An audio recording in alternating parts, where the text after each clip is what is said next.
ఒక్కసారి కొమ్మూరి గోల్డ్ కి కాల్ చేయండి. తాకట్లో ఉన్న మీ బంగారాన్ని విడిపించి మార్కెట్ ప్రైస్ కి వాళ్ళు కొనుక్కుని మిగతా డబ్బులు మీకు ఇచ్చేస్తారు. పశ్చిమాసియాలో ఇప్పుడు అందరి దృష్టి ఒకే చోటుంది.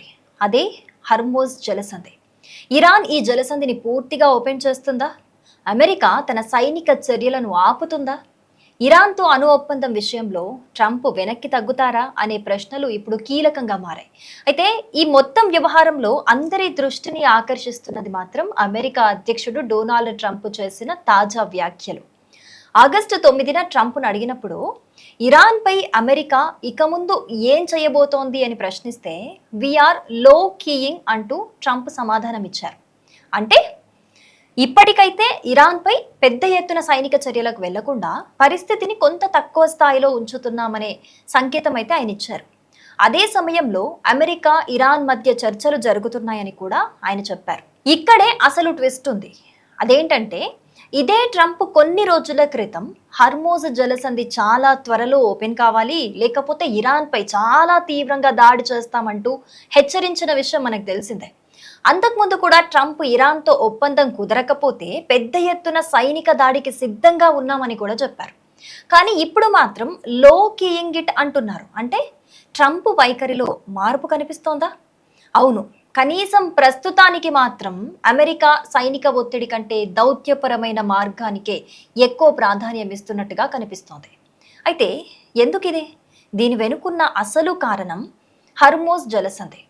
హర్మోజ్ అనేది ఇరాన్కు కేవలం ఒక సముద్ర మార్గం కాదు, ప్రపంచ చమురు గ్యాస్ రవాణాలో అత్యంత కీలకమైన మార్గం.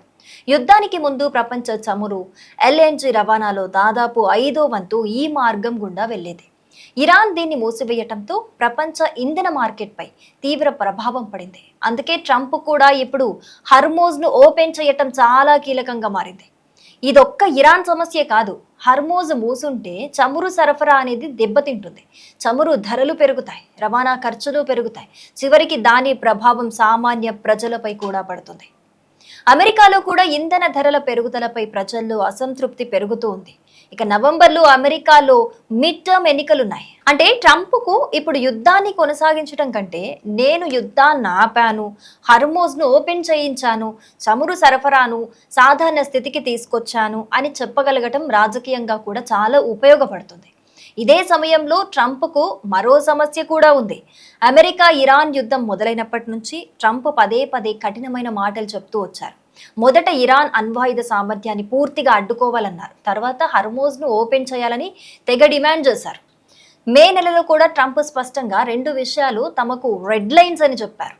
ఇరాన్ ఎప్పటికీ అణ్వాయుధాన్ని పొందకూడదు, హర్మోజ్ జలసంధి వెంటనే ఓపెన్ కావాలి, ఎలాంటి టోల్ లేకుండా 2 వైపులా వాణిజ్య నౌకలు స్వేచ్ఛగా వెళ్ళాలి అని చెప్పారు.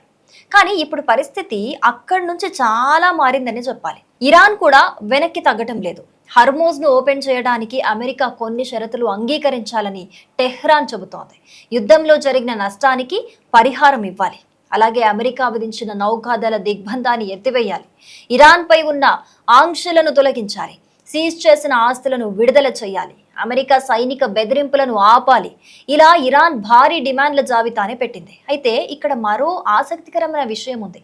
అదేంటంటే ఇరాన్ ఓమన్ మధ్య హర్మోజ్లో కొత్త షిప్పింగ్ లేన్లకు సంబంధించిన ఒప్పందం చివరి దశలో ఉందని ఇరాన్ విదేశాంగ మంత్రి అబ్బాస్ అరాగ్చి చెప్పారు. అంటే హర్మోజ్ను పూర్తిగా సాధారణ స్థితికి తీసుకురావడానికి ఒక మార్గం మాత్రం కనిపిస్తోంది. కానీ ఒప్పందం చివరి దశలో ఉంది అంటే హర్మోజ్ వెంటనే ఓపెన్ అవుతుంది అని కాదు.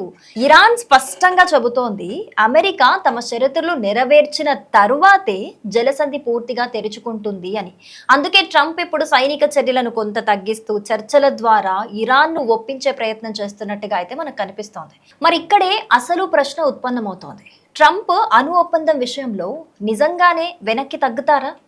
సో తాజా వ్యాఖ్యలను బట్టి చూస్తుంటే గనక ట్రంప్కు ఎలాగైనా హర్మోజ్ అనే ఒక సమస్యని రిజాల్వ్ చేయటం చాలా ఇంపార్టెంట్ థింగ్గా కనిపిస్తోంది. కాబట్టి వెనక్కి తగ్గొచ్చు అని అనిపిస్తోంది. ఎందుకంటే ఆయన తాజాగా చేసిన వ్యాఖ్యలు లో కీయింగ్ అంటే మేము అంటే సైనిక స్థావరాలను అక్కడ అంటే ఆ పవర్ని తగ్గిస్తున్నాము అని చెప్పేసి అలా తగ్గిస్తూ వెనక్కి తగ్గే అవకాశం కూడా కనిపిస్తోంది. అలాగే ఆగస్టు 3న ఇరాన్ పై ఉన్న దాడిని కూడా ఆయన వెనక్కి తీసుకున్నారు. అంటే ఇవన్నీ చూస్తుంటే కూడా ట్రంప్ నిజంగానే హర్మోజ్కి సంబంధించి హర్మోజ్ జలసంధి విషయంలో వెనక్కి తగ్గుతారనే అనిపిస్తోంది. మరి దీని మీద మీ అభిప్రాయం ఏంటి అనేది తప్పకుండా కమెంట్ చేయండి. ఒకవేళ ట్రంప్ వెనక్కి తగ్గితే గనక హర్మోజ్ జలసంధి సమస్య పూర్తిగా నిర్వీర్యం అయిపోతే తీరిపోతే గనక ఇంకా భవిష్యత్తు ఏ విధంగా ఉండబోతోంది, ఎలా ఉండబోతోంది అనేది కూడా తప్పకుండా కమెంట్ చేయండి.